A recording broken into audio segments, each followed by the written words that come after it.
Welcome to another episode of Last Night a Rave Saved My Life. In this next episode, I speak to Jake Burdass, who is an asset to the UK's underground music scene, more specifically in the city of Huddersfield. We started our ventures around the same time back in 2012, and somehow we've been friends on Facebook ever since. This has meant that we've seen each other grow from afar with similarities in our paths, the main one being building a scene from the bottom up. I thought it would be interesting to speak to someone who has similar experiences to me in the world of events and promoting dance music. Right, welcome Jake Burdass. How are you today? Yeah, I'm good, man. Nailed that. Yeah? Nailed it. Nailed it. So just before we started, I was like, how do I pronounce your name? And it's Burdass. Yeah. So the reason for inviting Jake Burdass on today is because I've been following him from the start. I don't know how we came connected. Me neither. It's a bit strange, isn't it? Yeah, so we've got each other on Facebook, and the whole title of this podcast is called Building a Scene. So for anyone that has listened to the first podcast, it was quite heavy and it was as an introduction to myself, just in terms of the themes that we spoke about, like homelessness. And I wanted to keep this one kind of broad in the sense of, if you don't really know that much about dance music, it's kind of an understanding of how we got started. So Jake, I think he started around the same time as me, and he has a brand in Huddersfield called Basement, and he now has a venue, I believe. Yep. Mm-hmm. So it was kind of just a start from the very early stages in terms of how you got started. So first of all, how old are you? I'm 26. I had to think 26? about that. Yeah, I didn't realise you was that young. Yeah. So you smashed it. So how have venue at 26? Yeah, man. Yeah, it's pretty wild. You must have been grafting. Yeah. So how did you get into the scene first of all? So I started DJing when I was 15. Okay. I got my first pair of decks. What year was that? It was 2009. Okay. Yeah, 2009, 2010. When I was just about to leave school. What kind of genres were you DJing? Just like dubstep kind of stuff. Okay. And like bits of grime. How did you find that music? Like, how did it come to you? Was there any kind of scene in Huddersfield at that point? But it was really strange. I'll kind of go back because so when I was in like year 11, we had an event in town called Power. We had people like Suck Knight and Youngster and stuff like that play. So that was like quite popular at school, which were really strange because everyone were like 16. But you were still allowed to go to it? Well, that was the thing. I think it was just the leniency of the door staff and stuff like that, and the guys who were running it, they weren't really asked because there were so many people being pulled in. Yeah. So, but then over time, it kind of got to the stage where it was like, well, it can't be going on. Like we need to cut this out. And then during the same time, I remember people in my brother's year at school who was 2 years younger than me. Okay. And they were like, oh, I'm going to Power this weekend. And I was like, what? You're like 14. And for that reason, I didn't really want to go because I kind of felt that people were only going because they were able to get into a club at 16 kind of thing. And that was like the cool thing to do. Yeah. And I was more bothered about the actual music that were getting played. So I never went because of that reason. I had a similar issue. So the first year that I was running events, the guy that was running the venue used to let underage people in, and it got to the point where I had to pull out from using his venue because I knew that it was just a place to get in if he was underage. Yeah, which is not a good look, is it? Yeah, I took a huge drop in numbers, a ridiculous amount. And literally we got to the point of getting 500 people in the first year, and then when we came back, we probably got 100 people, or even less. So it was difficult to try to build that up and carry on that. Yeah, but yeah, before that, were interested in like a more band kind of stuff, and then I found like the Prodigy. Yeah. Have you ever seen them? Yeah, they're like the band I've seen the most, I think. Okay, wicked. Seen them about 9 times or so. Wow. Yeah. So I've seen them once. Yeah, they're so good, like unreal. So yeah. Say that I mean, for me, they're the best act I've ever seen. Yeah, hands down. Insane. But then like sometime, like I saw him at Creamfields one year, And like because the stage was so set up for like DJs, when they had guitars on and stuff like that, it was like, right, we had to try and balance the live music side of things with the DJ side of things, and the sound wasn't really on point, which over time of me being involved with music, I've just become such a sound snob. My missus absolutely hates it. Like, she's like, you can't just enjoy music, you've got to have an opinion on everything. So then I found the Prodigy, and then like slowly went into like Pendulum and stuff like that, and then saw they supported Prodigy on a tour one year, and then I was like, oh, what's this? And then I saw the video to Slam. If you've seen it, it's just some guy outside a shop in London, and he takes all his clothes off and he's just dancing to the tune. It's a really good video, and it probably cost him like a $5 to make it. Like, it's so good, and that kind of drew me on to like drum and bass, and then I went to the student protests in London one year, and how old was you then? Maybe 17, so I was in college at that time. What was the process about? It was the rise of the uni fees. Okay. It was when it went up to $9,000. Yeah, I remember that. Yeah, so I'd gone down there, and there were just loads of rigs in the street. Okay. Just like playing jungle and that, and then I kind of like a Bristol vibe. Yeah. So I kind of fell into with jungle and continued with drum and bass, and around about the same time I started to listen to like Koki and like Mahler and stuff like that. And it's just kind of gone from there. I think I've always just been drawn to like high energy and like music, and especially like seeing bands and going to like festivals and stuff like that, where when you go in the crowds at live gigs and like you get that energy from there, it kind of like translated across. Yeah, sick. I think when I first started, so I started really late. I was never a DJ when I first started. I think I just had a history of, so I actually got involved in the rave scene really late as well, or just dance music in general. Didn't go to my first rave till I was 21. Really? Yeah, wow. It's like 2012. I think I'd always listened to like drum and bass and jungle and garage. They've always been huge influences in my life, especially from young. So my older cousin used to listen to garage when I was like 8-9 years old. So, and he used to have an Averets jacket as well, and I wanted the Averets jacket so bad. I was like, when you're done with it, I want that jacket. And I never got it in the end. I had to end up buying my own recently. But I went from Garrett. Well, before that, like my aunties were quite young when they looked after me, and they would listen to like dancehall and reggae, like Chakademus and the Pliers. Then I went into like garage and like old school R&B and soul.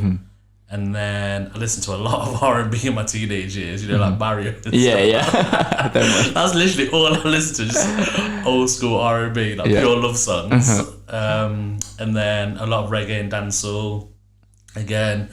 And then it was really strange to kind of get into it a bit late. I think one of the reasons why I got there hasn't been a rave in Leicester. When I was going out in like 2012, around that time, Leicester has a huge history of dance music. So from record label like Formation Records, DJSS. There's too many names to mention. Like, it's so rich in history in dance music. I put a status out recently because I want to get it recorded, so get a timeline together. Because in a different podcast, I want to talk about how Leicester doesn't get a lot of press in terms of dance music. It might be the case for you, same in Huddersfield. I think like smaller cities get overlooked sometimes. Like in Huddersfield, we've got a big like reggae scene. Like the biggest one probably in the UK. Oh wow. And like there was a guy called Paul Huxtable. The name rings a bell. Yeah, he runs Axis Sound, who we used to use for his first gigs. Before he sold his big rig that he used for dance music. He's focused more on valve systems now. So like they can't take a lot of smashing into the limiter kind of thing. So it's just not really safe to use within a dance music kind of environment, especially when, like I say, people just smash it into the red and stuff like that. So he's but he wrote a book on the culture of sound systems in Huddersfield, and they ended up getting like loads of like awards for books wise. Did you know about that when you first started? Or Well, I knew about later Axis before. Okay. I think it was maybe when I was in uni that it came out, so maybe 2014. Where did you go to uni? Hood's uni. Okay. Yeah. But that's kind of a story for another day. Like I've not actually finished uni at all. Okay. I've just been for like 4 years and Okay. just not finished it yet. Okay. So my thoughts with uni is like I'd first gone for music tech, and then I was sat there and I was getting talked at, and I kind of knew everything already from doing it self-taught. Yeah. And then so I ended up dropping out of that, and then I went to do business because I thought, well, I know most of this stuff about music here, and I'm learning on the side. So I might go and try to do business, and then if anything falls through with music, and it'll tie in with my basement stuff as well. Yeah. So then I went to do business. So in terms of basement, did you already start basement when you started uni? Yeah, I'd started basement when I was 19, and I'd tried college 1 year, doing proper subjects. Okay. Yeah, air quotes there. And then I didn't like it, so then I ended up going to do music. So I was like a year behind, kind of thing. Did you find it difficult trying to, when you started uni, to change courses? Like, were your parents upset, or was you able to make the decision by yourself? Was you quite confident in making that decision? Because I think once people start something, they find it difficult to change. They feel like they have to stick to it. So props to you for like changing it, like saying, look, I'm cool with this. Like I'm done. Let me learn something else. Let me try a different avenue. I think there's a lot of pressure for young people. Yeah, there definitely is. I think it helped that I was still in Huddersfield, and I was still living with my parents at the time. Yeah. So it wasn't that much of a difficult thing to do, because like I didn't have to worry about what's going to happen to my flat. I've got to move back home. I've got to move all this stuff. So it was all right with me then. And then like my parents were a bit not disappointed, but they kind of trusted me in my judgment of what I was going to do with music anyway. They're not musical at all in the slightest. And like they don't have a music background or anything, so it was kind of new to them, me going through this, like down this route. And then when I said I were going to do business, my dad's quite heavily in the business side of things, so he was like, oh yeah, it sounds like a good idea. Again, he just kind of trusted me with it, went forward with it, and then didn't end up liking that. So then I thought, well, let's go back and try and do music again. Okay. Maybe it was the course that was the issue. Yeah. And no, I went back and did music so I've done 2 years there now, but because I've already done 4 years, if I need to go back and do my 3rd year, I'm going to end up having to pay, and it's going to be the full amount up front. Yeah. So my kind of theory now with that is that, well, I'm already in the job that I'm wanting to do, and a degree ain't really going to change that. Yeah. And then if it was a case of, if I wanted to go work in, like, say, a big studio or something, and this was kind of my theory when I was thinking about just taking my year out and not going back, it was that, well, there's like 60 people sat next to me in this lecture hall, and this is just one university, and then all these 60 people are all trying for similar jobs. And then there's probably one job going to come up this year within like studios, or like a big studio. Yeah. So if this is just one uni with 60 people, and then say like Leeds has got 2 unis doing music tech, Manchester's got like 2 or 3. So there's like so many unis all pushing students out for no jobs at the end of it. I'm really not trying. Impressive way of thinking. Like, that was kind of my thought process anyway, and that was kind of the thought process with me starting the studios anyway. We've just, well, I can try and do it here on my own kind of thing, instead of just going and doing like, have you seen Peep Show? Yeah, I don't know much about Peep Show. I've only recently caught onto Peep Show. Probably in the past like year or 2. Yeah, so like they go to a studio and like they're just working as runners, and it's like that's kind of what the traditional route into studios was like. You'd be a little coffee bitch for a bit, and then you'd eventually maybe, can you set up a guitar for me? And then from then on you'd like build and then maybe one day you'd get to start tracking a band or something, and then you work your way up that way. And to get a degree to start doing that stuff, it's like you could probably just walk in there anyway. And my thoughts are just like I say, like if I can do this myself, now I've got 3 years of actual full-time studio work every single day. That's going to be more beneficial to me and to career prospects. If I decided that I wanted to go work for someone else, that's more beneficial to me than going to uni. Yeah, wicked. So talk to me more about the brand Basement in terms of, so what was the year that you started Basement? So I started in 2013. 2013? Yeah. What month do you remember? Yeah, we officially founded in November 2012. Yeah. That was when we kind of we're like, yes, let's do this. Let's put it down on paper. Right, we're going to start this brand. Yeah. How old was you then? I was 19, I think. 19. Yeah. I'm just trying to match 18, 19, yeah. Where I was at that time. So we started, our first event was October 2012. So very much. Very similar time, just a few months out, So talk to me about like, why did... so what I'm going to do is I'm going to ask you the question, you will hopefully answer, and then I'll match up my experience around the same time of how it started. So in terms of the months leading up to you making the decision of starting Basement, so pre-November 2012, what led you up to wanting to start Basement? So it's kind of going back to when I was talking about Power earlier, that event. So like I said, there were a lot of people kind of jumped on the bandwagon kind of thing. And from then, when because Power ended up getting shut down, probably after a couple of years, and because a bouncer ended up getting stabbed outside. Okay.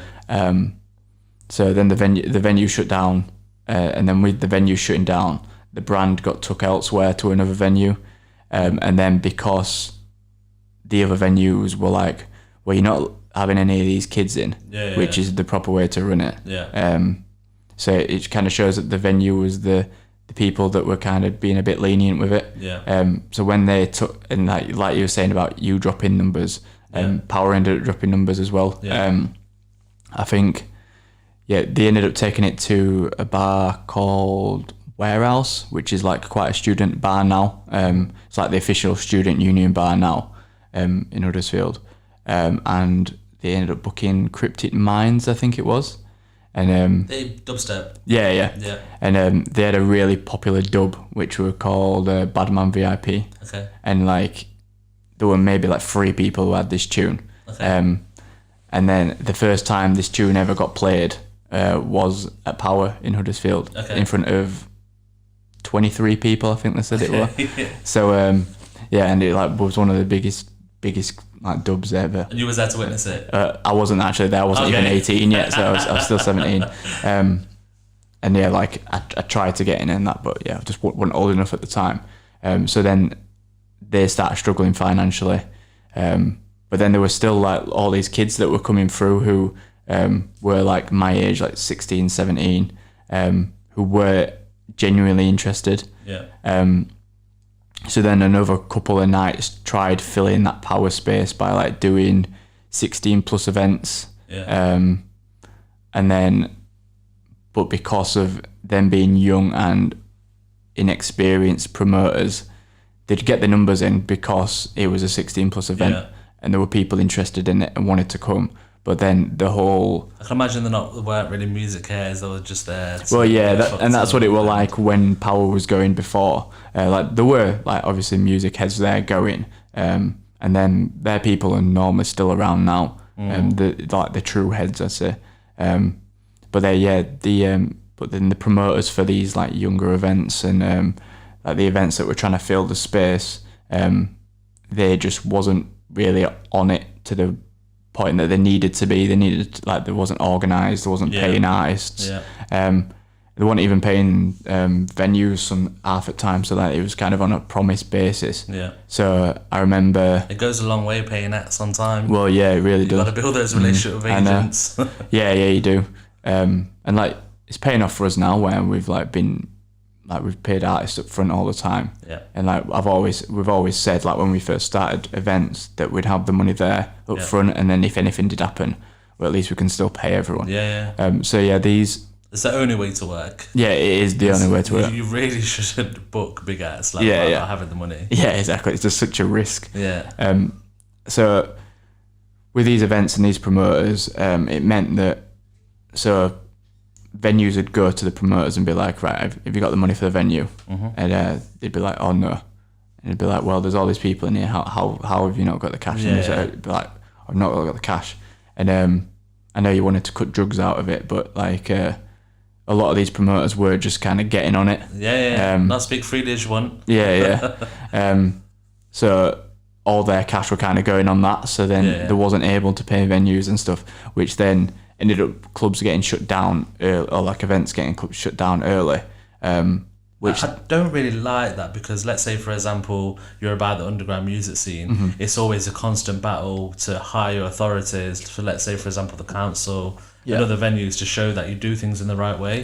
So when you're a promoter and you're getting bang at it, and that's all you do, and you're not showing good business acumen at all, is it? It doesn't do any justice to the dance music scene and trying to build it. And our scene gets a bad stigma anyway, doesn't it? Exactly so that.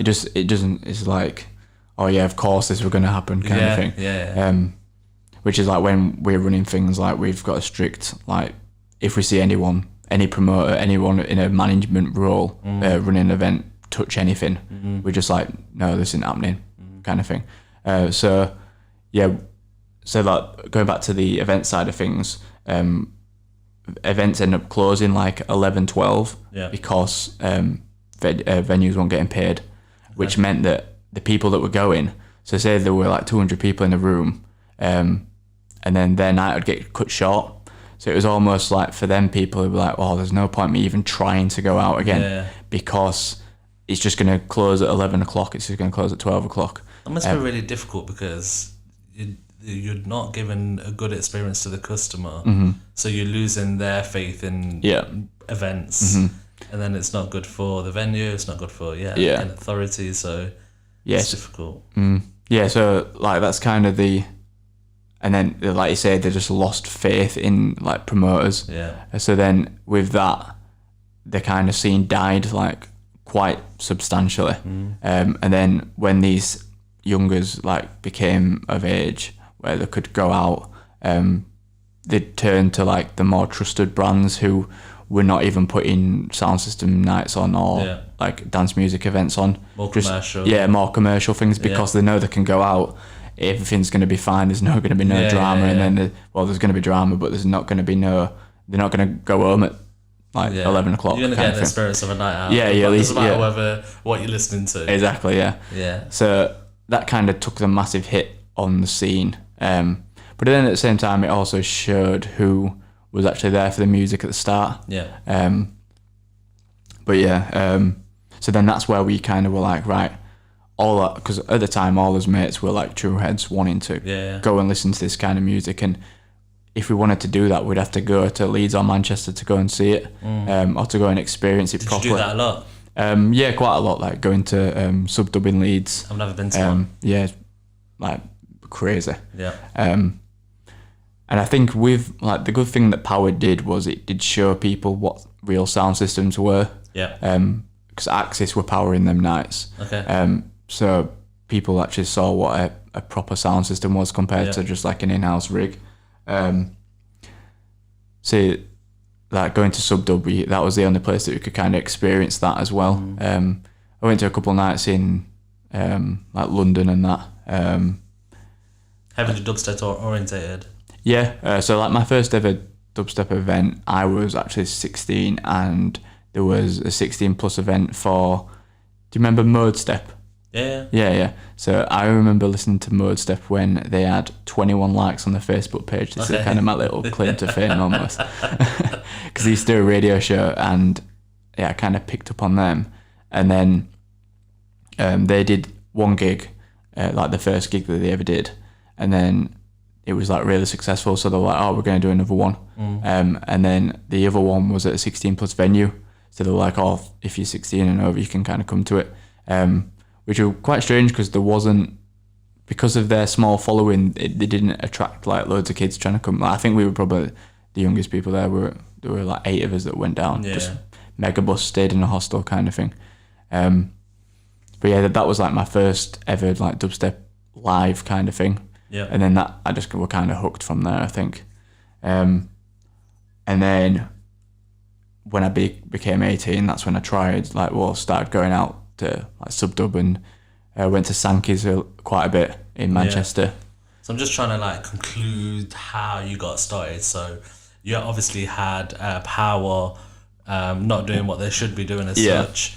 And then you're drawing it at the same time. You're drawing inspiration from places like Subdub and these events that you go to. So that was kind of the birth of wanting to start Basement. I guess it's like you go into nights and seeing that's how it should be done, and then you know that there's probably a gap in the market for something in Huddersfield. And like the thing is, there was a lot of my friends who were like this similar to me. So and like I was still DJing at that time. So I was lucky enough to be playing abroad quite a lot. So, and like that I'll kind of go back to that in a bit, but yeah, a lot of my friends were like into this kind of music, so they were wanting the same thing. So we were like, well, we've got like 70-80 people here who are actually interested in it. If we can get a venue and just put them 80 people in there, if it's a small enough venue, it's going to look full anyway. So then we were like, all right, and then if we could charge a little extra on tickets or whatever, or like if we charge them a £5 each, that's like 500 quid, and we can at least pay for a sound system, and then all those lot can play, and we can call in some favours and that. So I think the first event ended up costing us like 700 quid all in, and the venue with 200 capacity. So we were like, right, we'll just throw everything at it. And so then, that you remember that. Yeah. There's little things from my first event. It's like you remember like the expenses and how much you made and ticket prices. It's a bit strange. And well, it's quite a round figure, to be honest, with like 200 at £5 each, and then it's like £1,000. Yeah. So do you remember how many you got on that first night? We sold out. 200 people. That's wicked. So, that's wicked. That's what I mean. Like there were people itching for like a properly run event. And like not to go home at 12 And you was o'clock. 19 at this time. 19, yeah. That's really impressive, especially in a city where obviously the scene had just kind of died out a bit. I guess there's big similarities to how it started in Leicester. So again, October 2012. So I went to my first rave as such in the start of that year in January. So I went to in Leicester, imagine there hadn't been any raves for a long time. Really, even still, I didn't even know of them at this time. So I went to, my friend used to go to Sheffield Uni, and he said, come up to this hospitality night. Oh, right, yeah. So I was like, I ain't cool, I could come, it sounds like fun. Like I've got the lineup somewhere, but I think it might have been something like Shy FX, Fella, massive lineup. And when I was there, the concept of seeing Original Nutter getting dropped by the guy who produced it, along with all the production, just blew my mind. Like I was like, what is going on right now? Because I used to go to this shit nightclub. Well, I say shit, like we always used to go to it religiously every week. And it was nowhere near on the same level. Just even the kind of people at the event, it was just a vibe. And then I was just sold from then. Like I fell in love with Fella, like great producer. Obviously, like it's straight come down music after the rave. And then I think so. From them, I was going to Sheffield and Nottingham consistently. And then I booked Outlook Festival that year in 2012. Sick. And Outlook Festival just blew my mind again. It was one of the early ones as well. Changed my life. I was introduced to Swamp 81 for the first time. Sick. That blew my mind again. Like you're hearing like, do you remember Julio Bashmore, Battle for the Earth, like tracks like that. Obviously, because I'm just listening to drum and bass at this point. So hearing music like Swamp 81, like just my mind was gone. And then I think even just before that, actually in August when Outlook Festival was on, it was a bit before that where I decided that I was gonna start Beastwang. So I think it was the need of I was going to Sheffield and Nottingham, and I realised like I've got this big group of friends, and it's like, why are we travelling to Sheffield and Nottingham? So similar to us then, really. Why are we going to Sheffield and Nottingham? Like I think Leicester's a big enough city for something to happen. I was kind of like really confused about why there wasn't a night already. Like, is there something that I'm missing? And it made me feel like maybe this isn't the right thing to do, because why hasn't someone done it already? And also as well, I wasn't a DJ at this point. Like, I was just a raver. It was just like, let me give it a go. I think I've always had a bit of a business acumen in me. So yeah, then we started to put it out, and then it was just friends of friends. I think for the first night we did. It's strange actually. So we never actually booked anyone for a long time. It was just cheap entry tickets, because I kind of felt that if it was cheap enough tickets, friends. I need to turn my phone off silent. 1 second. That's really bad of me. Right. We're all professionals, man. Yeah, no, it's super professional. It's only my second podcast. Give me a break. So we started, and it was just cheap entry nights, because I knew that my friends of friends, like, they listen to dance music, but even then I wouldn't say they were completely heads. They were just like going out, getting fucked up, and I'd probably say to an extent like they are interested in dance music, but maybe not like acts that I could afford. So I was like, let me just play all the music in the underground music scene that was good at that time. Like, I remember like Dub Physics Marker, like that was a massive tune then. I remember seeing that video for the first time, and oh man, it was so sick. It was like Anthem of 2012. Yeah, it really was. I actually remember that getting dropped in the Moat at Outlook. Blew my mind again. So I knew what tunes. I was like, right, let me just get my DJs, which was just my mates, and we're going to play all the music from Outlook Festival. And we'll chop cheap tickets, and I'll just try build off the back of that. I remember that when we put the flyer for the first artwork, it was ridiculous. It was like a panda with like laser beams coming out of the eyes. I think I remember that, you know. So embarrassing. Especially to like where B-Swag is now. But it was like pandas, lasers out the eyes, £1 entry. And I think we probably got like 100 to 150 people. And I remember actually the vibe of the night was quite different. Like, it didn't really feel like a rave. Like, it was just a bunch of mates. It felt like a big house party. Rather than a rave where everyone's facing the DJ. There was big production. And after a couple of events, we ended up changing venues to like this. So there used to be a venue in Leicester called Die Hard.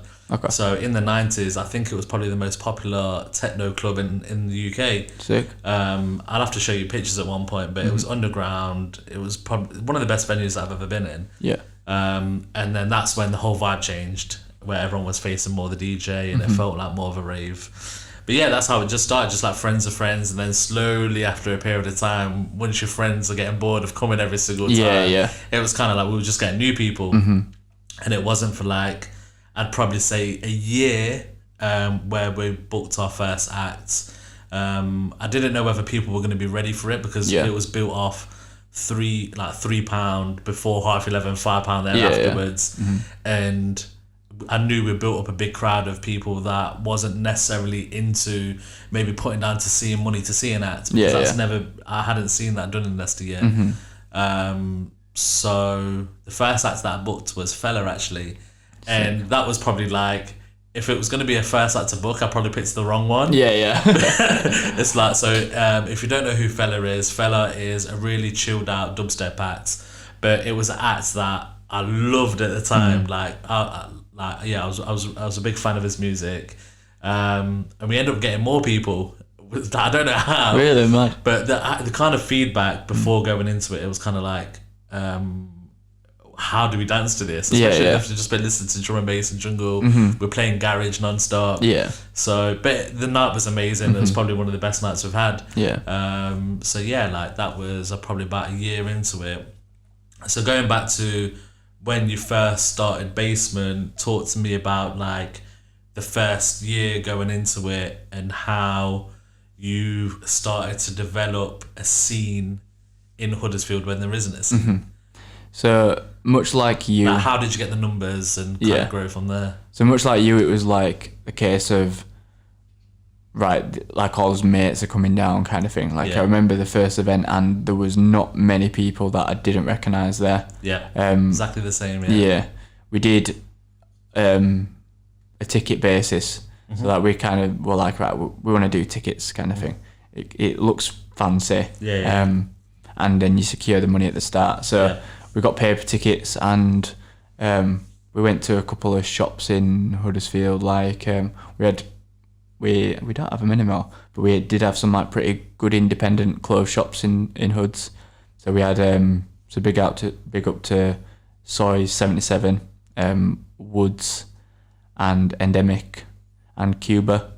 So we ended up just putting like 10 tickets in each of them, and then when they sold the 10 tickets, we'd go in and just restock them. Yeah, sounds very similar. Yeah, so it was quite good to have so many independent shops. Like I'll kind of go on to how Huddersfield's kind of changed since then, but yeah, it was really good just to be able to even go and talk to them and then just like have a chat with them and like kind of just network really. And then we ended up selling, I think 150 tickets we sold. And then like when we were just chilling with his mates, we just always had a ticket book with us. So then like if you're like, oh, you want to come to this night, or here's a flyer, or you want to come, or here's a ticket if you want to buy a ticket off me now. Did that, and then we ended up selling door tickets as well, and then we did like more expensive on the door, so then it encouraged people to buy tickets kind of thing. The first event had there were me and a guy called Fourflex who ended up getting signed on, what record label was it? Do you remember Styx Recordings from they're from Brum? I think that, well, they're still going. Big up Ant Marshall. He's got a little studio as well in Brum. But yeah, so I played back to back with him. He was a friend of mine, and then we had a couple of other friends like starting, and then people who were like just started playing at Power at the time. Like they were good friends of ours, and that Power kind of died before they really got their opportunity to kind of shine. But then people who do know about them knew that they were like, all right, these guys know what they're doing kind of thing. And then we ended up having Snipers, who runs Bass Clash Records.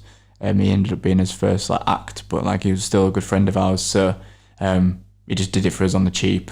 But that we still always had the premise that we want to at least pay as residents on like people who are playing, even though they're his mates, just to kind of give that incentive to them, and to be kind of get us ready for that mindset of when we do develop, when we are going to start having to pay artists like a fair price kind of thing. So that we kind of did it that way, and then so his first event were really, really good.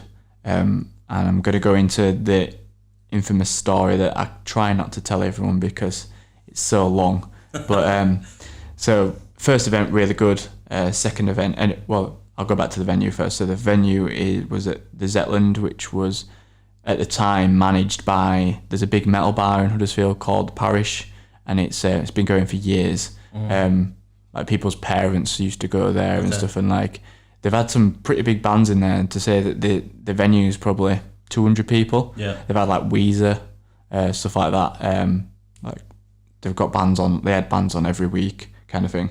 And they were like passionate about music, and they're like probably the people that in Huddersfield that we saw as like kind of not on as level as like professionalism. Like they're way ahead. Like they were running bars and stuff, so they knew what they were doing, but more on the level of like the passion, and they really wanted they loved metal and loved rock music, and they just wanted this thing to happen, and like they tried so hard to do it, and it's proven to have paid off, and like that's that passion good. There, so that having them guys manage the Zetland, but then we came at them at a different angle. And they were like, right, yeah, like we'll let you start doing this stuff. And then we were kind of bouncing off them, seeing how to professionally run a venue. So like we had a good relationship with them, and like they did food during the day. So we like on his college breaks, would go down there and like go and hang out with them and like get something to eat. And so we had a good relationship, and we were able to communicate well with them with how the events were going, which just I think is right there. Like I think it's interesting that. When I can assume that when you start a scene in a city where it hasn't really developed, like places like Nottingham and Bristol and London, that we have to use venues that are not built for underground music. Yeah. So just like what you're saying then, like even still now in Leicester, there isn't one venue in Leicester built for underground music. Yeah. Like your Motions, your Stealths, and that kind of thing. But yeah, carry on. Yeah. So, well, them guys, we were like a complete blank canvas. Like there were no in-house rig. Yeah. There were no equipment. It would just literally, like the venue were sick, like really good venue. You just went down some stairs and it was like a big tunnel almost. So like it was perfect, especially for the name Basement. Like it was downstairs in a basement. Yeah. So why the name Basement? I think it was kind of that, and I think like originally when I first thought of the name, I was like looking for something to do, like you say, like because there were no events going. So I was thinking, what else can I do to be pushing this? Like I'm DJing all over the UK, DJing abroad. I'm pushing it that way. I didn't really want to like set up a label yet. It was more like, I just want to kind of do something. So, you remember Tumblr? Tumblr Audio? Yeah, Tumblr, the social media. Oh, yeah. So, I was like, I might just start writing a blog on here. Okay. And that's where I came up with, I'll just call it Basement. Yeah. It's about underground music, so it's kind of seems fitting. And I think I wrote one post, and then, that was when I was like, right, I just want to do an event now, kind of thing. So yeah, that it just came out of that really. I didn't really think too much of it. And then, so yeah, the venue guys, they were spot on. Really helped us. They gave us, like I say, a blank canvas for us to do whatever we want. And with that first event, we're like, the kind of premise of the events of being like, right, we'll want to book artists that are good, even if at the time we didn't have the money to. So it was like, well, we know these guys are good. What kind of acts? So we had, I can't remember. So we had a guy called Formless back to back with No Man, who were making tunes at the time, and they just kind of started production. But then they were getting played by people like Biome, and like they were getting plays. And then there were me back to back with Four Flex, who again were getting players and being signed. And then another friend of mine called Matty, who had like a big following in like a village in Huddersfield called Cleckheaton, which is like a bit out of town, but he had a big following of people like my following of people kind of thing. Like had a good group of mates who were all interested in the same music, so we're like, well, let's see if he wants to come down, and he'll bring all his mates as well, kind of thing. And then we had Snipers obviously headlining, and then a friend of ours from Holland. This is going to really annoy me. I can't believe I can't remember his name. It's on the tip of my tongue. This is really bad that I can't remember him. Big up him from Holland. Pardon? I said big up him from Holland. Yeah. Did he live in Holland? Did he come down? Yeah. Like we flew him over in it, and like if you book flights from Dam, they're like 60 quid sometimes. Yeah, so yeah. It was like easy enough. We went to pick him up from Manchester Airport. It's not far, so. Just like coming from anywhere really, like travel side of things. So then he played, and like that was kind of a good look as well. The fact that you've got this guy from Holland, like kind of thing, and like he were well established, and he's like been signed on the record labels and stuff like that. And then the other guy who used to run Basement with me, he ended up playing last. So we had a good like group of people who all kind of were professional, knew what they were doing, kind of thing. And then that was kind of his premise from the start. Like we wanted that professionalism. We didn't want to be like every other promoter that had tried this thing where they just did it to like fuel their ego or to get money to like smash loads of drugs just to go and party, kind of thing. So we always wanted that professionalism about us, and then we always wanted to focus on the sound. And we knew Axis from running Power. People knew about Axis as well, like the youngers who were going to Power, and just him in Huddersfield is like a bit of a sound system legend kind of thing. So we were like, right, we're just going to probably spend the majority of the money on the sound, so let's just do that. So we were like, let's always focus on the sound first and then book acts after that. So I think you were about 400 quid, I think it was. And like at the time we were Why like, do you think that was the case, where you built the sound system first? That's one at my door. Yeah. 1 second. Take this chance to wee.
mate's just from around the corner that gonna help me move. Oh, is it?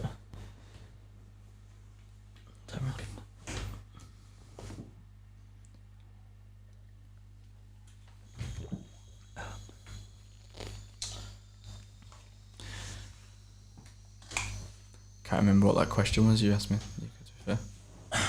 Well, before so about the someone sound, knocked on the door. Yeah, it was just about the sound. It was how, why you put the sound first over booking headliners. I think it was because I was always drawn to the sound when I kind of first started listening to dubstep and stuff like that. And I think because like it was that time where stuff started transitioning to like the American kind of style of stuff. So it was like, I remember people like playing tunes on the phone and like you just couldn't hear the bass at all. And it was just like, well, that's the main focus of this genre. So it's like if we emphasize and like kind of pay homage almost and be like, right, this is bass music. So we need a heavy bass response sound system. Yeah. We can't just put it on a PA system and just be like, right, this will be all right. Yeah. We need people to feel it. And like it was with the venue being like a big tunnel, it were like it was stone on each side, so it was really good for the acoustics, and it could you could just blast the sound and like you could really feel it. Did you have any restrictions on sound? No, we were all right, to be honest. There were no flats or anything around us. These now in that venue, there's flats above it, or like not above it, but around it. So yeah, we had no issues really. Just expanding on that, I think it was really important that you focus on sound first because it builds the foundations of what a good night is meant to be. Yeah. And I feel that if you lay the foundations first in terms of the customer experience, the sound, the lighting, and how they just experience the whole night from start to finish, and then building on headliners on top of that, I feel that you're in a better position. Yeah. And I think there might be a running theme, which in terms of how to build a scene, that will come through this podcast since I made some notes. But I'll touch on it as time goes on.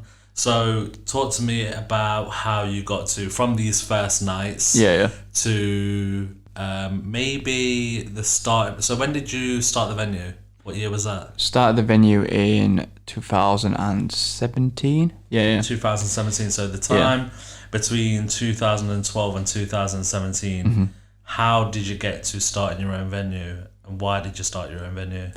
Yeah, I'll go back to that story actually first, and I'll kind of clear that up. So, the second night, so first night really good, sold out everything. Second night we're like, right, let's maybe like book an artist now. So we booked Devilman. Yep. So just before you carry on, a lot of these posters and nights from Basement, I remember in my head. Yeah. Maybe not like vividly, but like I just remember seeing all the posters. There's one that sticks in my mind that looks like a cake for some reason. The first birthday one. Yeah.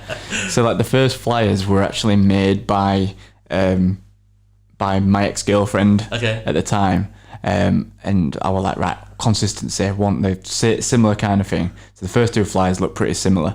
But like she was like not really interested in this music thing, and she thought it was a bit of a fad, and she thought, oh, it's just Jake going out and getting fucked all the time and like listening to all this stupid music. So she wasn't into it whatsoever. She wasn't, but she was into it a little bit, but then like she wasn't into it to the extent of that she'd actually want to go out and enjoy it kind of thing. Fair. So like she was really annoying when it came to the flyer design. I was like, this is a flyer design, and I'd be like, oh, that needs changing, and she'd be like, why do I have to go in and change it? Like, I'm sat next to you already, the computer's on, you just need to load the program up and just change it by like it'll take you 2 minutes. And it was like she couldn't be asked to do it, and like so the cake was the first one that we got done with. He would buy his designer now, and he stuck with us since then. That's really good. So that second basement, we'd booked Everman, started selling all tickets. I think we had 30 tickets left to sell before we went to door tickets, and we've reduced the door to 25 tickets this time. So like 145 tickets we'd sold already. And then a week before the event, we walked past the venue and we'd seen a poster on the wall, and it said closed indefinitely, so not going to reopen. So we're like, right, we've just spent all this money, we've got an event next week, what's going on? Yeah. So the venue itself is owned by a big player in Huddersfield. I'm not going to mention his name. He runs a number of commercial clubs in town, and so he owned the building. So I messaged the guys because they still were running parish at the time. I was like, what's going on here? And they were like, oh, we've been pulled off the lease because we didn't turn a fire alarm on. So back in the day, the guy who were managing it at the time, he used to just go downstairs and smoke, and he'd forgot to turn the fire alarms back on when there was a night. So the fire marshals went round. Just happened that was the case that time. Coincidence. It was like maybe the week before I seen the poster on the thing. So the poster had literally gone up the day I seen it. So it must have been like a week of him having to try and fight this case battle or whatever. So so he got pulled off the lease. So we were like, right, what do we do here? So we messaged the guy who owned the club, the other venue, and we said, look, we've got this event coming up. Like, we spent a lot of money. We've paid all the artists. We've done all the flyers, done all the posters, done all the promo. Like, there's 30 tickets left. Are you able to open up for us? And he was like, yeah, like that's all fine. Like, don't worry about paying me for anything. Like, we're gonna make enough money off the bar, kind of thing. If you've got all these people come in, and then you paid the guys for the venue hire anyway. So them guys have paid me in rent. So it's fair enough that like you don't have to pay anything, kind of thing. So we're like, yeah, bless, this guy's on it. And then it came to the night, and then he sent the manager down to help us clear stuff out and like set up, because obviously it was a blank canvas.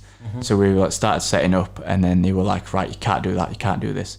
And it was stuff like there was a little doorway that were led up to some stairs that was staff only anyway, and in the doorway there was like it was like a bit of a room. So we'd put a computer in there to like capture all the sound and the audio and the video, so like we can upload it to YouTube after. And he was like, you can't put that in there. And I was like, why not? And he was like, oh, it's going to block this doorway. And it wasn't going to block it at all, kind of thing. So he was just being a bit awkward. And then we started getting a bit bad vibes off him. And then it came to the event, and my first DJ, who was 24, I think he was, he turned up and he didn't have any ID on him. And he were like, right, he's not coming in this venue. The bouncers were. Yeah. And we were like, what do you mean? He's like, playing now. He turned up like a minute later or something. He's like, playing now. And he was like, no, he's not coming in. And he were like, speaking of this, have you got ID? And I was like, yeah, I've got ID, but if I didn't, like, would you just kick me out from my own event, kind of thing? And they were like, yeah. So they were just being really awkward. These guys have got a reputation of being awkward bouncers anyway. So they were like, right, whatever. Just throw the weight around for no reason. Yeah. So like, rush, you're gonna have to go home. They're not gonna let you in and all this stuff. So then I ended up playing and leaving my boy on the door. Because normally at these events I was just working on the door, so we didn't have to pay anything. Really frustrate me. Yeah. Like, really frustrate. So I left him on my own, left him on his own, and like, it's stressful anyway trying to get people through the door. So I ended up playing and then going back up after my set. It was like an hour. I'd gone upstairs, and then he was like, Josh, is everything all right? And he was like, no. And I was like, what do you mean? And he's like, these guys are just being arseholes. Like, they're just turning people away for no reason.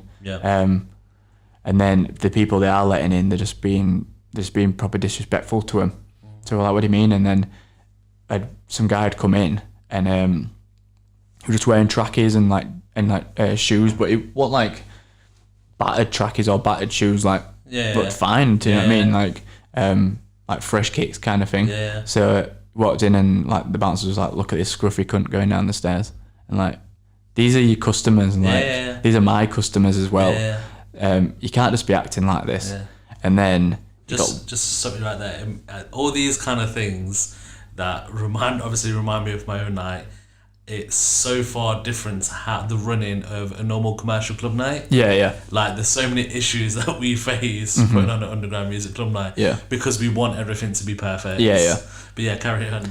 So it went on, and then he got to, and then Devilman turned up, and we're like, right, Devilman's here finally. Like, maybe it'll like turn around from here. So he turned up, and the bouncers were like, "Has he got ID?" I was like, "It's Devilman. Like, he's like his headline artist. He's like 30. Like, I'll show you a video on YouTube, Clashing Skepta. Like, he's been around for time, and like the bouncer were like, "Is that really Devilman?" Like, so this guy knows who he is. So it's like, you're just not gonna let him in, and they're like, "No, he's not coming in." And I'm like, "What do you mean he's not coming in?" And he was like, "Yeah, he's not coming in." So Devilman were just on the street, just spitting bars, just like over his phone. And like everyone had come from the club onto the street to like see him.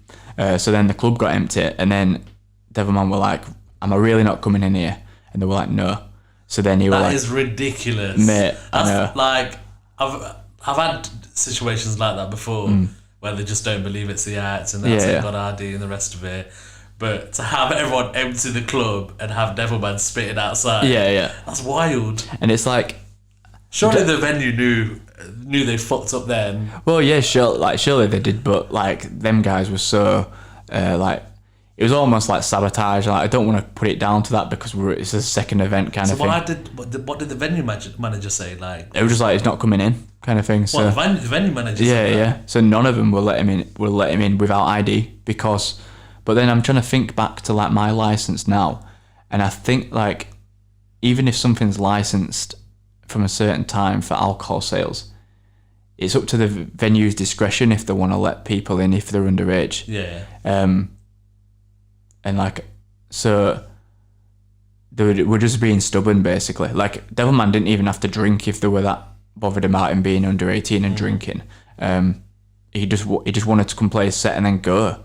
But then like, I don't understand why they'd want people to leave and be outside the club. Have all people outside the club where it's going to cause issues. Exactly. Yeah. And then they're going to lose out on alcohol sales. That just doesn't make sense. Yeah, it was really weird. And then so Devilman ended up leaving because he knows some people in Hoods. So then they were up in Q's bar, which is like another bar up the road. So they just ended up going there. And then everyone just followed him because they knew, he's going to be there. So he might even just jump on Mike up there. Yeah. And like, he probably did, to be honest. Yeah. So they all left and went up there with him. It must be like, what's the word? Like, kind of a bit demoralising for you. Yeah, it really was. Like, you've just spent money on Devilman. Like, you've brought all these people to a venue for the venue's benefit, not just yours as well. Yeah. They was about to take a load of money, or they might have already, and you have a situation where your customers are following them to a different place. Yeah, it really was. So you're trying to offer this experience, and it's just been completely pissed on by these dickheads at the venue. Exactly. So, and like, so then they obviously left, and then we were all like, right, there's no point us even being here, kind of thing. So we shut the event down at about 1:30, which was like, again, quite demoralising because we've wanted to be the people that weren't getting shut down early. Just to stop you again, it's made me realise these are the issues that you face when you're in a city that isn't, or working with venues where there isn't a venue made for dance music. Well, yeah, exactly, yeah. These are all issues that I've faced as well. Yeah. So like, I can imagine like if you're in places like Birmingham, Nottingham, Bristol, like you're going to be working with venues that know the processes. Yeah, and know what it's like, kind of thing. So so that all went on, and then we ended up shutting down early. And then the guy who actually owned the building, the big dog, he come back from Ibiza that day, and like he flew back, and he were like, "It's on my way home. I'm just gonna come by and just see what's going on," kind of thing. He come by, and then he were like walked around the venue, and then whilst we were packing up, and then he took Josh, who run basement with me at the time. Took him upstairs with two bouncers, and they were like, "Right, you owe us 400 quid." We're like, "So who was this guy?" The guy who owned the venue. Oh, who owned the venue. So you have a manager and the bouncers separate. But this guy who was the venue owner, he came on the night as you was packing up. Yeah. Cool. Just as he'd come back from Ibiza, like thinking like, it still should be going on at this time. So we were like, all right, he might be a bit compassionate here, kind of thing. Yeah. But he was just exactly the same as the manager and the bouncers. He took Josh upstairs with 2 bouncers and we're like, right, yours £400 for all this, for paying all this staff because you've messed us all around and all this stuff. Mate, I'm fuming. I know, mate. I were livid. And then he were like, and if you don't, you're not getting any equipment out of here, and we're just gonna kick fuck out of you all. Yeah. And there were like 4 bouncers, me 19, Yeah. Josh 19, 20, and then Paul Axis, who was like 45, and he'd like just suffered a stroke. So it's like they were just absolute dickheads. Proper. And I was like, right, I'm just gonna have to find this money somewhere. Yeah. So I ended up borrowing some money off a mate of mine, paying him back, and then like I just remember the day after I just cried at the time. Yeah. And it's like it was I mad. can imagine like a night like that, like nights can be emotional at the best of times, especially when things don't go right. And just from you describing that story then, like I know how I would have felt. Yeah. Especially when you're so passionate about giving a great experience to the customer. Exactly, yeah. So when you have things out of your control and you know the venue have got you by the balls, yeah, like I can imagine it to be super emotional and demoralising. Yeah. But then that kind of like, because we were going to take it to court, but like this guy's worth like 20 mil. So it's like he'd just fight anything and he'd probably win. Yeah. So we're like, right, let's just not let it get to us and let's just use that as fuel almost. So we had some other mates who used to run events. Probably taught you a lot as well. Yeah, yeah. Especially leading on to going on to doing your own venue. Yeah. How not to be. Yeah, how not to be. Yeah. And that's always what it's been like when we went from, so that venue obviously shut down, we went to another venue. And what year was this? This was still 2013, so that was July. Because like when we were running events, we wanted to do them every 3 months instead of every month kind of thing, and just like not oversaturated that much. Because like you say, like people don't want to be going out every month, and because it was a fairly newish scene, we wanted to kind of like ease people into it kind of thing. So yeah, we moved venues and Josh were pretty much ready to give up then. I was like, let's just give it one more chance. We'll figure it out. And then we ended up booking another venue that just opened, and we were like the first event in this new venue. And then we collaborated with some drum and bass guys who were doing bits for drum and bass in kind of Huddersfield. They'd been running drum and bass events for ages. So we're like, right, let's just do a collab with them and like we can run dubstep and then switch to drum and bass a bit later. So we like, and then we could join for paying stuff. So we're like, right, let's do that. And like that night was amazing. Like that was Mad Friday, which is the last Friday before Christmas. It's a bit of a tradition in Huddersfield. I don't know if it is anywhere else. It's busy in Leicester, so with my events I have to do it in term time majority because most of them are students. It was never like that at the start. It was just all locals for the first like I'd probably say year and a half, 2 years maybe, a lot of locals, but I think it was when we made that transition from getting rid of all the underage people to then focus on the people that was over 18 and they were generally students. It was always a mission to try attract students to the events because I didn't know how to access them because you had 2 promoters in Leicester that just dominated the scene. I wouldn't say dominated the scene, but dominated where students go in terms of commercial nights. Yeah, we suffer the similar kind of things. One of them being the guy who I've just been talking about. His club's like, it's almost like as soon as students land, they're ready to pounce almost, and like that'll kind of set the tone for the whole year for them students. But yeah, going back to it, so at the end of 2013, we'd done that Mad Friday event, and Devilman ended up coming back and playing for free for us. We just said he just pay travel because he knew what went on was just bullshit. So we're like, I'll help you out, lads, and just pay my travel, and that's fine. That's nice of him. Yeah, very nice of him. And then and then the drum and bass guys booked Hazard after it. And this was when Hazard were quite cheap, to be fair. So it was a sick lineup. And then we booked Filthy Vickers as well, who is now Aaron from Holy Goof.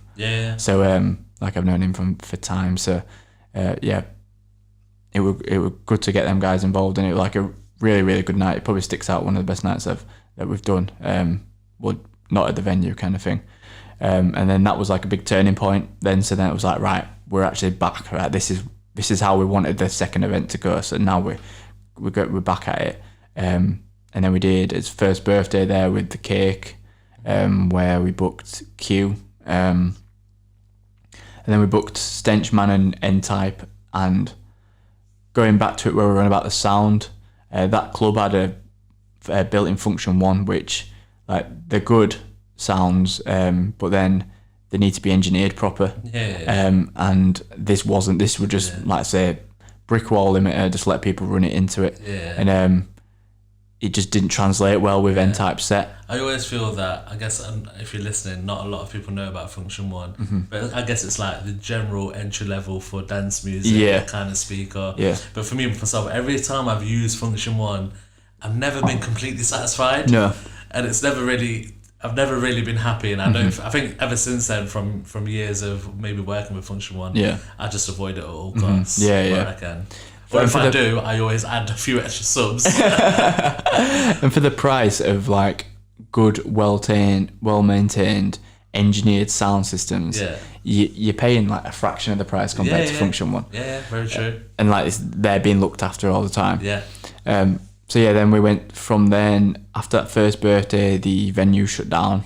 So then we ended up going to another venue called Barlin 22, which was that's where Power first started.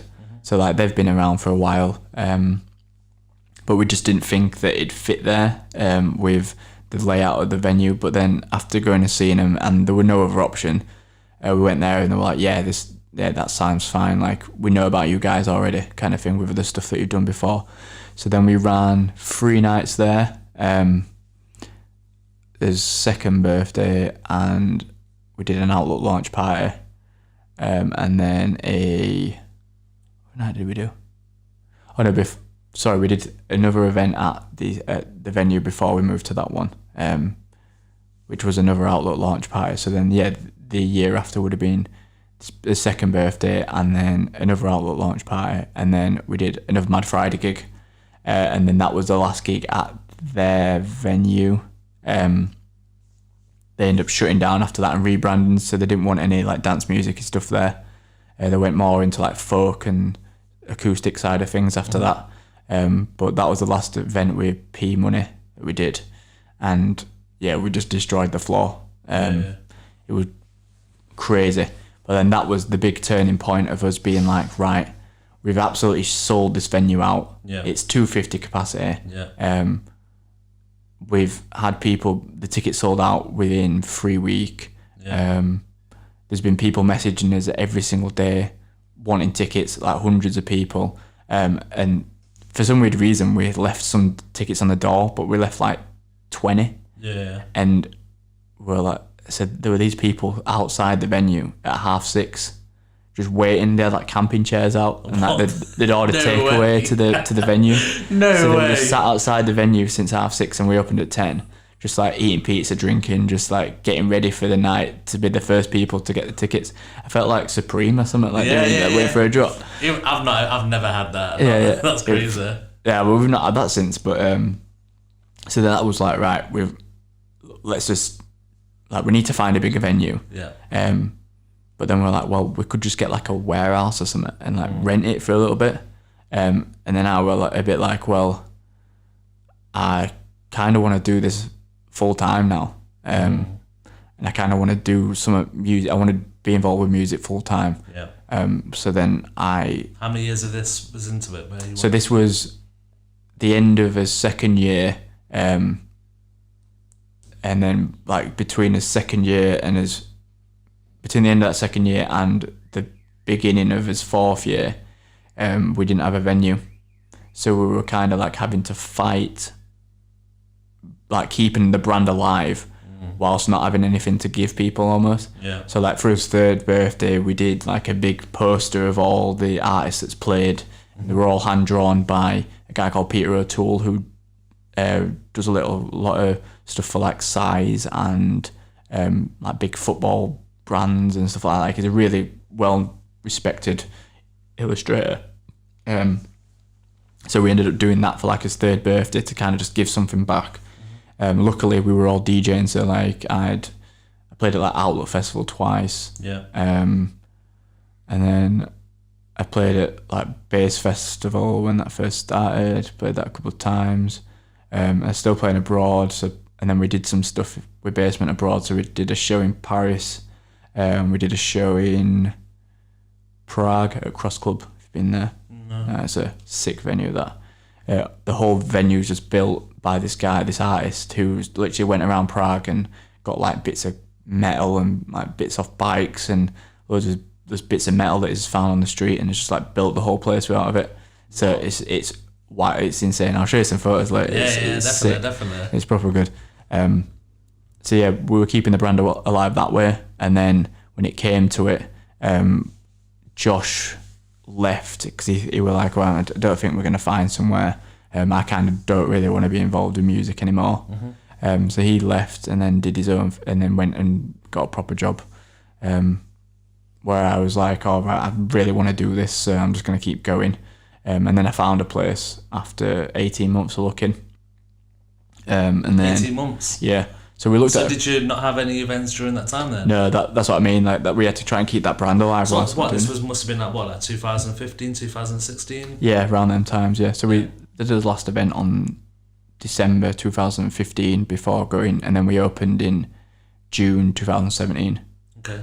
So we had to kind of keep that brand alive, and luckily we had the reputation of the old events kind of to take us through. Yeah. It's good that you had the perseverance to keep that brand alive and know that you want to do, because again, very similar things happened to me. Is we've had so many setbacks, and there were people involved into the brand that maybe didn't think that it was going to go anywhere. They didn't really have the vision, where I knew that this is what I wanted to do, this is where I wanted to take it. And it's like, yeah, great, we're getting like 200 odd people, but I knew that I wanted to chase the status one day, for example, and I wanted to do all these things. So you kind of persevere and keep going. And again, around the same time, it was, for me, the turning point was around 2015, 2016, where there was an underground music club in Leicester, but every Friday and Saturday it was predominantly house music and techno.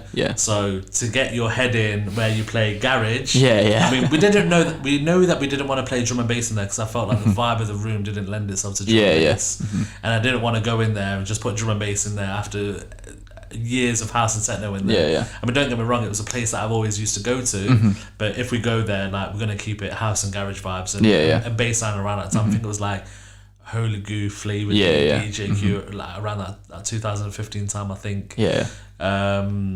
So yeah, that's kind of where that started from there, and things started to pick up. I think because we used to have a night that was weekly, so this club was super tiny. I'd probably say it's the best place I've ever played. So if you can imagine, the dance floor is probably the size of this room. No way. Yeah, this dance floor is about the size of this room. It's over 2 floors. And the way the DJ booth is situated, it's like in the corner, slanted like this. And the DJ booth was the perfect height where whatever you did on the mixer, the crowd just reacted. It was my favourite place to play in the world. Like, I've played some big stages, like 2,000-3,000 people, and don't get me wrong, it's been great, but when you can take the customer or the raver on a musical journey over music that you like, and you don't have to play gas tunes that they know, it's the best feeling ever. It really is. And that venue is actually the bar that I own now. Wow, that is sick, bro. You just gassed me up to it. Sick. Jeez.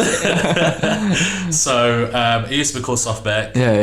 Wow. And the person that had it previously, like, he neglected the venue basically, like just let it run down.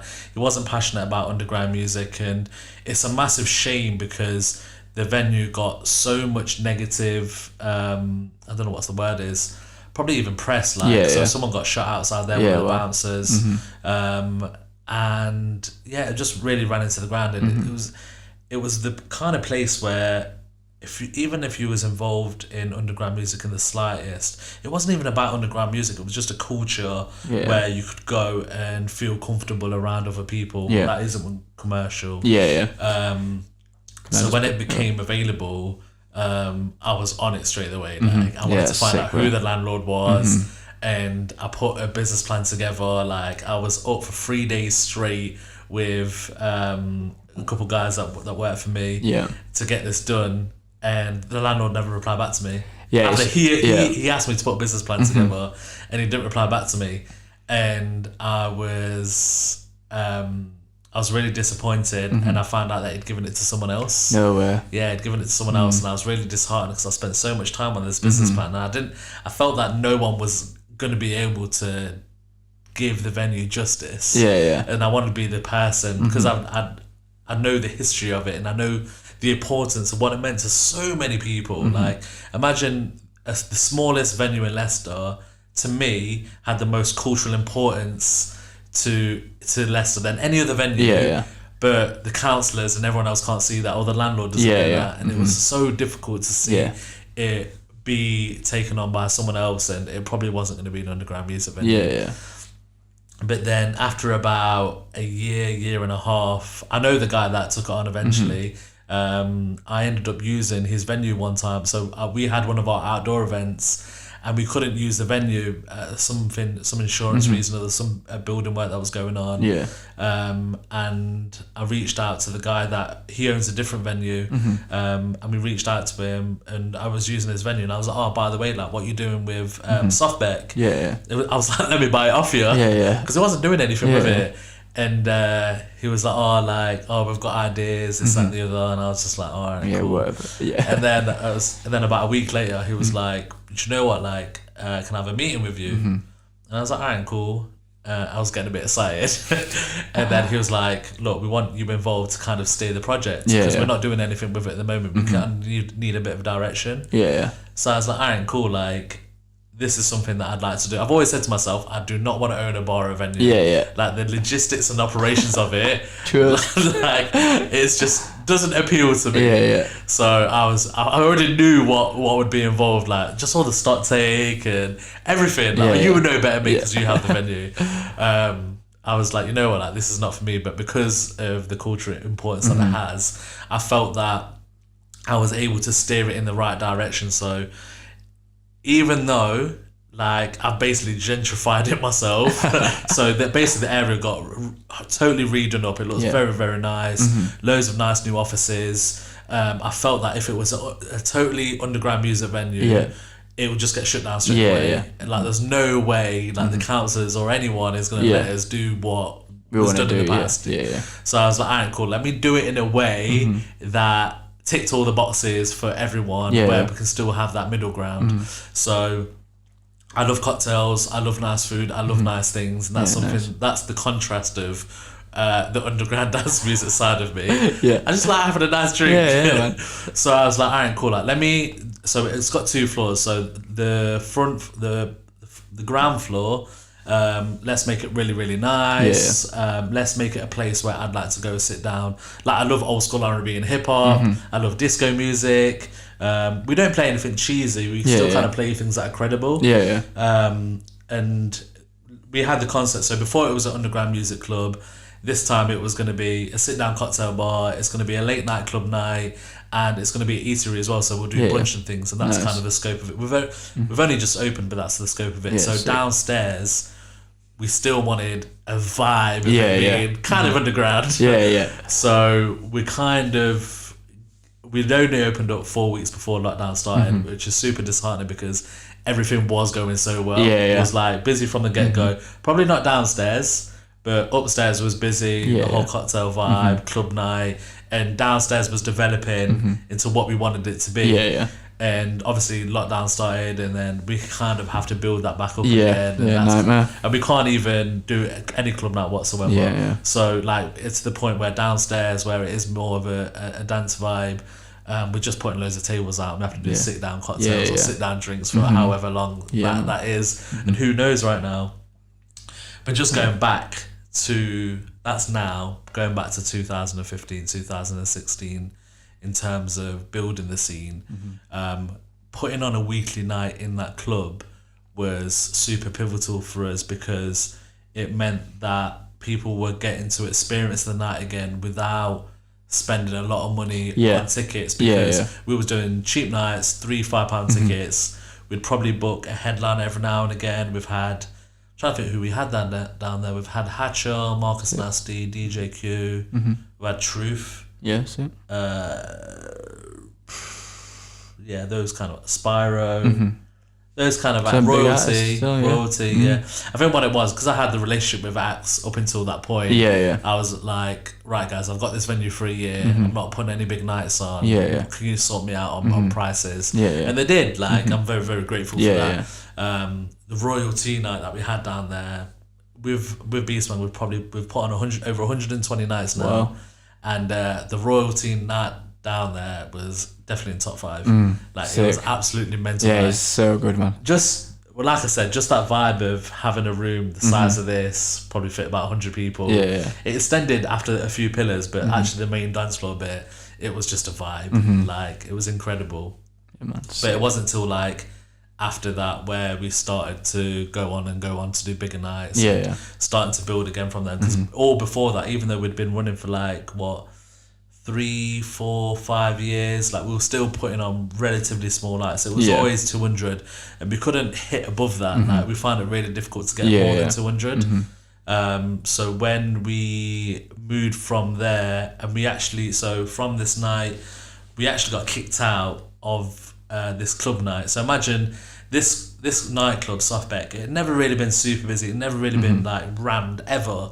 And the first night from when we first started, it was rammed every single week for September to June. Like, wow, sick. Every single week, regardless. Always a vibe, and it was definitely the best years of B-Swag for sure. Sick. Even though we limited the capacity from what we previously did from 200 to like 150, 180, best nights ever. Yeah, sick. And at the end, I was talking to the owner saying, look, I assume that we're going to do another year. I wanted to do another year. He was like, no, I'm kicking you out. Well, and I was like, what? I was like, what do you mean? And he was like, he literally said, I'm greedy. Yeah. He wants to take the door money for himself. No way. So after I've just built this club and done everything for him, the popularity of the club has gone big now. He's seen the money that was coming from the door. I was like, I want to take that. Now you've built it. No way. I was fuming. Like, I couldn't do anything about it. And that's when we moved to Music Cafe, which was actually the first club that I think I played there actually. Oh really? Is it the one with the like starry background? It's got like a big back cloth. In the day. I don't know. I think I had a cloth back in the day. Yeah, I think it. Yeah. Where did you play? Who before? I played for Q. Did a Bass Fest live stream thing down there. I think it was Music Cafe. No, I know where you played. Yeah. Because I was at that. Oh really? And that was a place called Rockefellers. It might be called Jukebox then. Yeah, Jukebox. I think it was. Yeah. But I know that venue. Yeah, man. That's the only place in Leicester I know. But yeah, like, it's strange that you was actually at that. Actually, probably like cross paths or something like that. Yeah. I'm surprised we didn't speak then. I must have seen you on the lineup as well. Yeah. Who knows? But anyway, so then after that, that's when we went to the first venue that we ever used, and I was a bit worried because the first night that we ever put on, if you remember me saying earlier on, it felt like a house party. Yeah. And I was a bit worried that if we go back there, is it going to be the same vibe? But it wasn't, thankfully enough, and we actually managed to hit 350. Wow! So that was the first time of getting those numbers. Everyone was doubtful that we was gonna be able to do it. But yeah, we started getting 350. That was the max capacity then. Yeah. And then we started booking acts like Flavor D, Crazy Cousins, General Levy that didn't show up. No way, really? So imagine that we booked General Levy, sold out. So this is when he just did that video, on the one extra video that blew up. Yeah, BBK.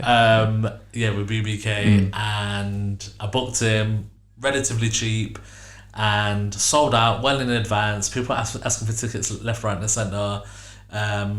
Didn't show up. Didn't even get a text message or anything. And he was the only headliner. No way. Oh my god. So I'm sitting backstage thinking, what the fuck do I do? What did you do? I had to leave through the back door. No. Like, because it's General Levy, though, we had customers that wasn't necessarily B-swangers. Yeah. I'd probably say like a third of the crowd wasn't just your normal Beast Bangers that come to every single event. So it was the majority of them that got pissed off. I'd probably say everyone was pissed off, but a third of them were like getting angry about it. To the point where like one of my staff was getting held up by his throat, saying, "Oh, he wants the money back." Whoa. Yeah. Jesus Christ. So like everyone's kicking off.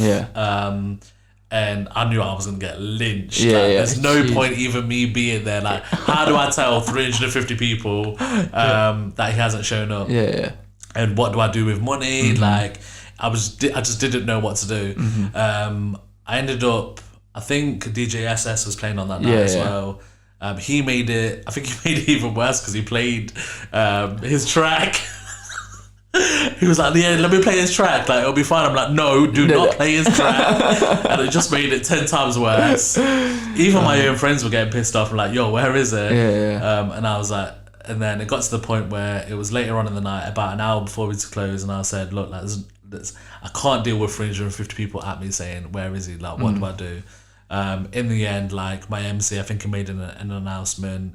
I think it was obvious to everyone that he wasn't going to show up. I don't really know what happened to then. I can't really remember. But all I know is leaving through the back door, going to my friend's house and smoking a massive spliff, like the biggest spliff ever. And I don't even smoke. Is it? I don't even smoke. Lick off thing.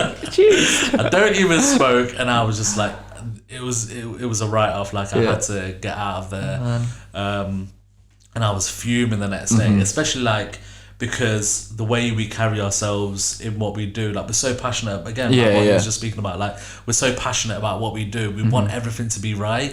Like the actual message that I put out after the show, like I think it did.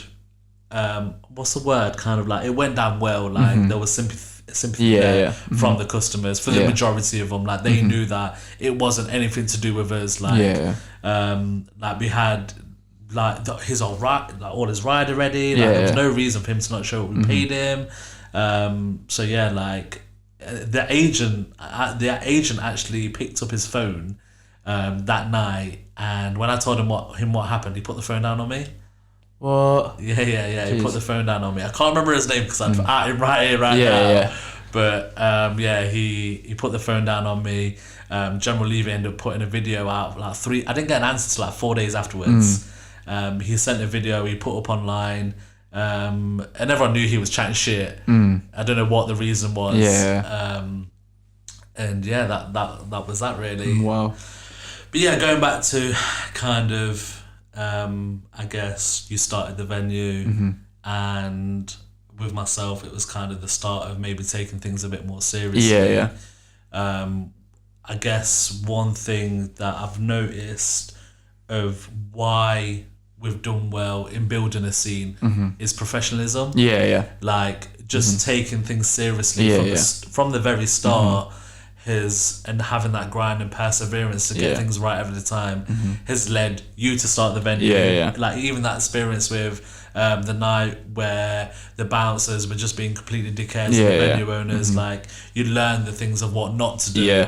So actually the perseverance and all the lessons that we've had to learn the hard way has led us to kind of build a scene in what we do. And hopefully the things off the back of that means that we're going to carry on being successful in the future and we can carry on. I think what it is, it's setting a tone for how things should be. So like I assume from yourself right now, like now you've got to the point where you've got your own venue in Huddersfield and you've learned all these things. Anyone that does come into the scene or tries to, like competitors, they have to be at a certain level. Because there's no other way around it because people are experiencing your nights at a certain level. That kind of goes back to what we were saying about the sound at the start. And with like the sound being such a pivotal part and such emphasis on it, it's like if you come to Basement or if you came to the Basement events before we had the venue and you witness this and experience the sound, then no other club in Huddersfield is ever going to replicate that. You're going to be going to hear Function Ones, if that. And it's just not going to do any justice to it compared to 6 scoops of cyanide just rattling your noggin.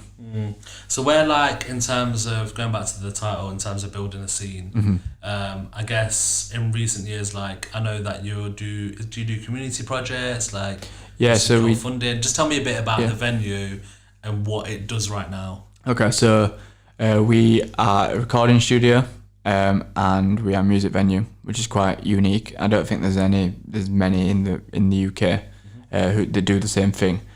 So we have 3 studios. One of them occupied by DJ Q all the time. So I've been mates with Q for ages, and we're looking for a venue, recording space, and like a space he could just put all his gear in. So he was like, right, do you know anywhere? And this was like during the period that we're looking for a venue. So I just ended up being like, right, when I get a space, I know I can rely on Q to kind of take a spot. Yeah. And then we built another studio, which was mine, which linked into the venue space, which doubles as a live room. Okay. So we record bands and artists in the same space that is used for the venue. So it's quite unique in that way, and it means that musicians can get a vibe in that space because they know, well, I could be going to rehearse there on a Monday, or I could be going to record there on a Monday, knowing that there's just been 400 people in the same room, just going crazy to tunes, kind of thing. Just what you're saying then, like, it sounds like a great venue that gives back to the scene. Like, it sounds perfect. Like, the way that we wanted to do it is that we wanted to, so like when you're like a bedroom DJ and whatever, you're like limited on what you can afford, and what you can perform on. So like, you'll be the same, Nico, where you went from playing on shitty decks, and then you got your first booking in a club, and then you were playing on like industry standard stuff, and it was like, wow, these are amazing to play on, and then going back to your old decks and being like, oh well, they don't keep up with these new things, and like you almost wanted the booking just to be able to play on the equipment. So we offered like rehearsal spaces for DJs, so people could come and book the decks out. And like the industry standard, like 2000 Nexus 2s, and then same again with like production. So we've got like a industry standard production setup, which I operate full time as an engineer. So it's all well maintained, it's all used all the time, and like, so then say producers are making stuff at home, and then they want to experience like maybe the hardware side of things, or they want to take their music to a next level and like have a well treated room that they can go and listen to their tunes on and like mix stuff on. So then there's an opportunity for them to come and book the space for that. And then I offer mixing, mastering. Again, it's just to like, for them people who are in the bedroom who want to take stuff to the next level.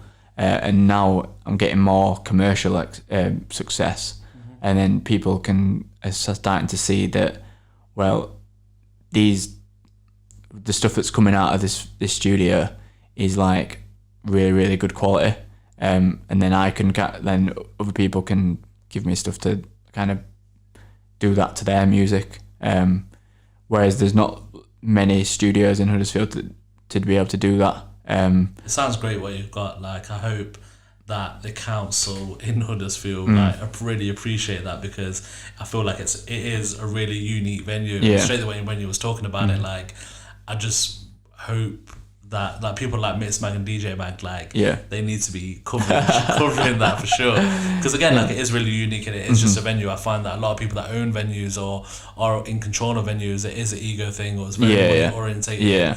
So for you to be part of a venue that is yours, and to have things like recording studios and people can kind of develop their production skills in, it's something that I've never heard of. It's something that I've always wanted to do. And maybe in the future it might be a thing, but it's you're probably definitely someone to speak to if I was ever to venture down that path. Well, like I say, it just means that the whole output of everyone that making stuff in Huddersfield is increased, by just giving people opportunities that I always go back to it thinking like, what did I have when I were younger to be able to like learn how to DJ, or like learn how to promote, and my experiences came from having to just do it, and I wasn't able to get like much information from people who were able to tell me, and especially with like DJing, like I was just playing on Newmark decks, and you couldn't even jog the wheel because you had to use pitch bend up and down to speed it and slow stuff back up. So having, like, if I was able to go straight onto like Newmark, onto Pioneer 2000s at that stage, then like I don't know if it would have maybe developed quicker, but it'd be another opportunity that I could have taken advantage of. So yeah, it's just about giving back. And then in terms of community projects, we do quite a lot of stuff with like local schools for kids with disabilities, and then we have another project called Safety in Music, which is about getting people off the streets, getting them involved in music rather than I don't know the best way to put it, just basically getting them off the streets and trying to giving them a bit of direction. Yeah, direction before it gets too far, kind of thing. Yeah, people that are on the streets, they might not have a bit of a direction, so it's maybe showing them something that they could potentially delve into and like and enjoy and flourish in. Yeah, and it's like working with like foster kids and stuff like that, who at the early stages before it could get traumatic and they could make bad decisions. It's just about steering them in the right way. Can I just say that you've absolutely smashed it? I think it's sick, like everything that you're doing in Huddersfield. So just talking about all the different things, or the journey from the very start, and in terms of building the scene, it sounds like there's been key sections and key moments to take things to the next level. Yeah, there really so has it's been. like this level that you're at now, in terms of you've got the venue, you've got the recording studios, you're giving back to the community. Like I feel like this is, or the whole journey is part of creating history. Yeah, it definitely so is. It's like how you've got all these cities in Bristol and Nottingham and London, how they've built the foundations. I feel like this is what you're doing for Huddersfield, and exactly what you're doing is what we're trying to do in Leicester. Yeah. And I guess it just goes back to, this is kind of just the next session, the next section to kind of lead on to the next thing of whatever you're trying to achieve in next. And I guess maybe it's something that we can cover. I know you spoke about me bringing you on, or you bringing me onto your podcast. Yeah. It's something that we can delve into more. But like even the podcast is something giving back, and like even with like the listeners to this, they're getting an experience and hearing stuff that I've been through, so then they don't really have to. So then they've seen, well, like even when I was just talking about them dickhead bouncers before, like hopefully it's showing people that like that is not the way to act, or like to go. You don't have to experience that and go through that, not trauma, but like that negative setback experience. So stuff like that, and like being able to give people access to the knowledge, where say like when you come to me and it's a case of people aren't going to be able to have that experience without coming to talk to you, and like we're all busy guys, so we're not going to be able to answer his phone all the time, and very much so. So yeah, that is a good way to think about it. I'd never really, so after the feedback that I got from the first podcast, I didn't really know the positives of it. Like I didn't really know like what was going to happen, and I'm seeing things that where people have messaged me saying, I'm so thankful for you to put out this podcast because it's helping me in different ways that. And I never even thought to myself that it would ever help people like that. So hopefully like people listen to this, and like you said, like obviously we're busy guys and we have various projects on the go. So it's good to maybe give people a bit of knowledge, and what it is from what you've just spoke about in terms of giving knowledge. There's in Leicester, I felt that there could be, let's say for example, if we didn't do what we do, there could be creatives out there that don't get to flourish. Exactly, yeah. And I think that's what it's all about. It's like us laying the foundations for everything, what we do, and experiencing everything that we get to experience. Let's say for example, instead of me experiencing a rave at the age of 21 in a different city, it's like someone at the age of 18, maybe from Leicester, gets to experience it from the get-go, gets to meet loads of people, maybe has tried their hand in producing, but they see these guys doing it and it's like, I can do it too. Yeah, exactly. And I guess for me, like what I've always wanted to do is for there to be more opportunities for creatives to know that you can stay in Leicester and even to just open their eyes to what else is out there if you are a creative, because I know when I was young I didn't really know what I wanted to do. I never went to uni. I didn't have no direction, so I hope that this has a positive impact for everyone before us, I guess. But I think that ties up the podcast. Yeah. Like, we've been talking for a while. How long has it been? It's been an hour and 40 minutes. Jeez. I hope you've enjoyed it. Yeah, man. Because it's the first time we spoke, and we've probably got loads more to speak about, I think. And obviously this has only tied us up until a certain point, and I feel like we could speak a lot more. Yeah, we really could. But maybe that's for another time. Part 2. Part 2. But yeah, again, thank you. I'm just looking at my notes now, and I'm just thinking. I think the thing that I'd like to take away from this podcast of building a scene for anyone that's listening is just professionalism. That's the thing that really stuck out to me the most of how we deliver what we do, and it's really not about any egos or doing it for money. It's just giving people a great experience first and foremost, and with everything that you do, from how you deal with venues, how you deal with agents, how you deal with artists, it does set you up for years to come, and give you the tools to do what you need to do. But yeah, again, thank you for coming onto the show. I appreciate you coming down and driving from Huddersfield. It's cool, man. And yeah, I guess we'll speak again soon sometime. But yeah, cool. Is there anything else that you want to say? Big up B-Swang. Yeah. Right, cool. Thank you for listening, and I'll speak to you soon. Massive thanks to Jake Burdass for taking his time to record this podcast with me. If you would like to reach out to him on his socials, you can get him at Dreads Basement. That's DREADZ Basement. That's BASSMENT. You can catch him on that on Instagram and on Twitter. And if you want to check out his venue, it's Basement. That's with a double S, BASSMENT.co for a whole heap of music services. If you enjoyed the podcast and want to hear more, you can follow me on all socials at Nico the Beardo, NICOTHEBEARDO. Peace out.